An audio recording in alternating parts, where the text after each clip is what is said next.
For a few years now, I have been an avid hater of 343 Studios. I would get up extra early in the morning to have more time to throw tomatoes at them because I found their handling of Halo to be really sad. Halo was once a household name in gaming, but slowly over the last 10 years, it's been reduced to a ghost story.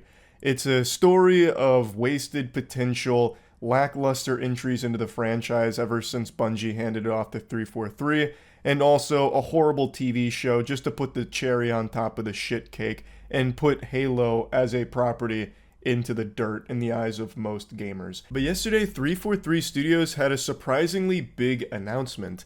I'm going to show you the video they made going over all of the stuff that's coming to Halo going forward, but one of the big things is they have rebranded as Halo Studios. It's pretty obvious why they would want to distance themselves from the 343 Studios name. The name is tainted beyond repair. Most people had no trust in 343 making good games. It'd be like trusting Burger King to serve you good food. Carpal Tunnel had a better reputation than 343 Studios in the gaming industry. So they abandoned the name, they moved on from it. And it's more than just a name change. It's not like everything stayed exactly the same, they just changed their gamer tag. It is somewhat of a different team that delivered than the team that delivered the last few Halo games.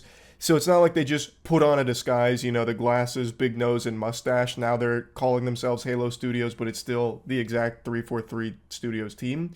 They did fire some higher ups that made bad decisions along the way, but a large part of the team is still the same. Now, I think it's a good decision because, again, the name 343 Studios commanded about as much respect as Blockbuster's name did on its deathbed. It became a joke. So let's go ahead and show you some other big changes coming because it's more than just the name. We knew we had to make a change in order to take us into the future. When I first heard about Halo moving on Unreal Engine, my first thought was, this is going to be a really hard secret to keep.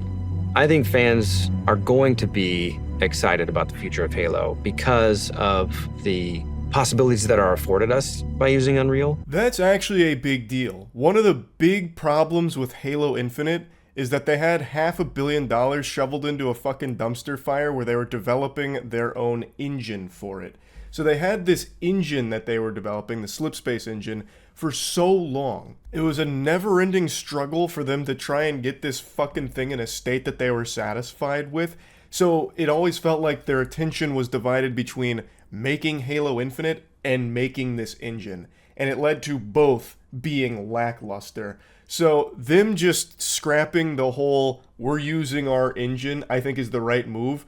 Probably much to the chagrin of Microsoft, considering how much money they threw into the fucking pits of hell trying to develop Slipspace, only for it to have one game on it and be retired. But you gotta know when to hang up the jersey, and Slipspace Engine, it's getting an early grave. It did not have a good showing with Halo Infinite, and now that Halo Studios doesn't have to worry about tweaking their quirky Slipspace engine and all of that and all the expensive tinkering that comes with it, they can instead just focus on using an already established development tool, Unreal Engine, and focus entirely on making a good Halo game, which I think is a very positive thing. I really do think them trying to make Slipspace Engine the next big engine for Halo was a big misstep because it took away from just making a good Halo game in the first place.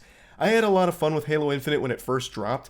It did feel somewhat fresh, but there was no meat on the bones. There was no content. It was in a state of starvation and drought for so long that I and most other players left the game pretty quickly, within a month for most people, because there wasn't a whole lot to do. You'd hit max rank in multiplayer in 2 weeks and you'd be done. And the campaign wasn't that long. The campaign was fine, but compared to the Bungie era Halos, it was very weak. But compared to 343 era Halos, it was a better campaign, I suppose.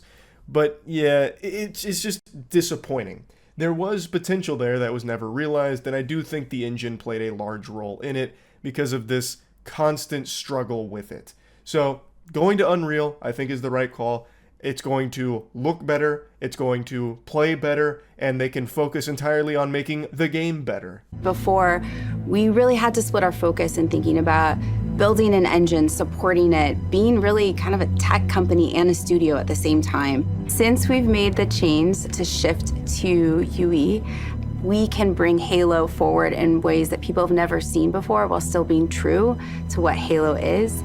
That's a pretty honest summation of it. Being divided as a game company and a tech company makes it very difficult to succeed in either vertical. So what we ended up getting was half-baked in both the engine and the game. Now, you take the engine out of the equation, you can put all those resources into the game, which is where they should be. That's where they should go. That's what people want, is a good game. Prepare ourselves for the next steps of making Halo games.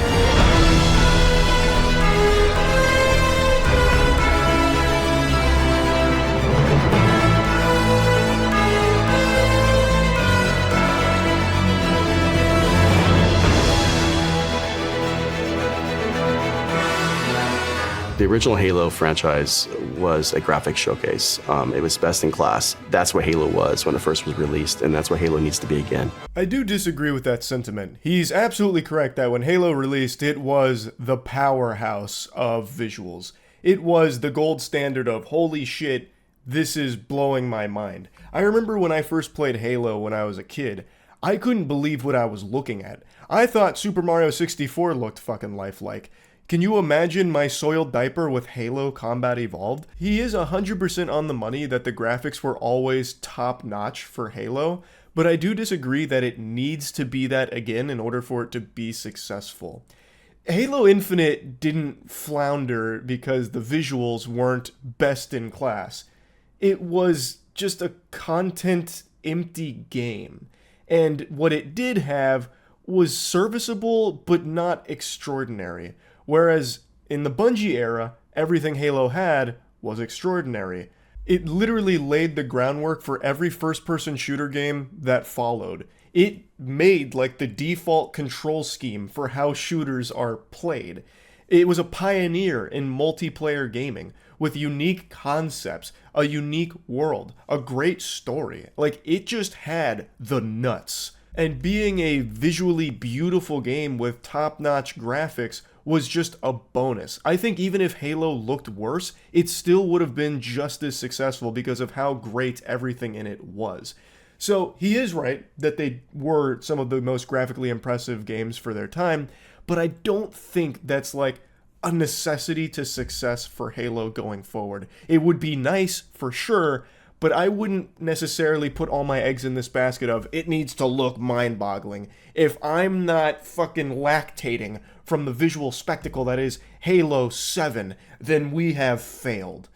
I just don't agree with that sentiment, and that's kind of the vibe I got with the statement, like the direction on the visuals. But I do hope they put a lot more effort into it, because yeah, it would be great to see Halo have a return to form in a graphical sense too. But I think the focus should be on making the games really good, like the gameplay being really good.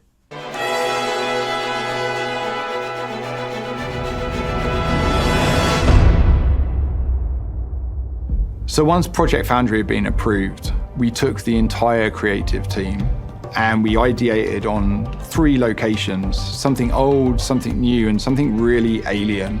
We had the Pacific Northwest, which is sort of traditional Halo biome. The Cold Lands, which was the second biome that we took on, it was more of a technical showcase where we could play with shaders, we could play with deformable landscapes and terrains. Unreal affords us more opportunity than we've ever had in the past. And then our third biome was the Blightlands, which is any land that's been completely taken over by the flood. The biomes do look very nice. I think they look a lot better than they did in Halo Infinite. And I can't help but giggle at the statement, Unreal Engine affords us more possibilities than we've ever had. That just showcases what a failure the Slipspace engine was. $500 million in the shitter and nothing to show for it, just openly stating that you have more potential and more possibilities using one of the most popular and most used engines. Unreal Engine is just that good, and Slipspace Engine was just that wonky.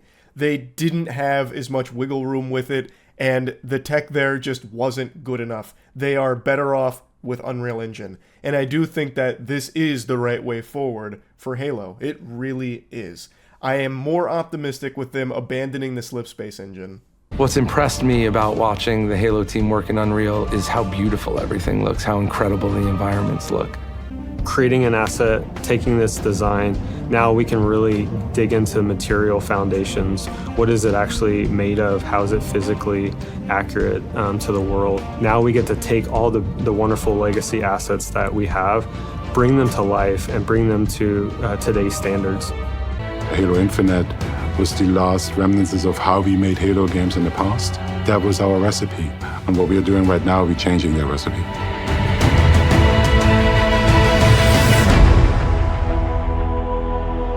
I think overall this is all extremely positive news going forward for the franchise. Halo Infinite being the last vestiges of the past and just leaving it there, and going forward in a new direction, hopefully a more exciting direction. They mentioned they have multiple Halo projects in the pipeline.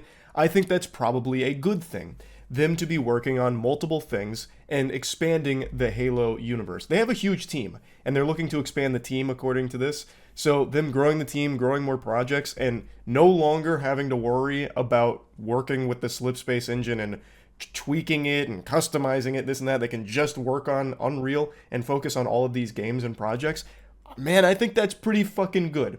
So I was surprised at how positive this announcement was, but I want to be clear, I'm still a bit skeptical on the future of Halo, mainly because it largely is still a lot of the same team. A lot of the leadership is what they got rid of, and I think that's extremely important, but it still remains to be seen if the rest of the team can deliver a high-quality Halo experience, because it still hasn't been shown that they can. They have the potential to. Halo Infinite had a lot of potential that didn't get fully realized and then left in a state of disarray for quite a while. I imagine during that time, though, they were working on this transition to Unreal Engine, because this isn't something you can just do overnight. So maybe that is a lot of the reason why Halo Infinite was so stale for so long and just kind of left to fester and collect cobwebs.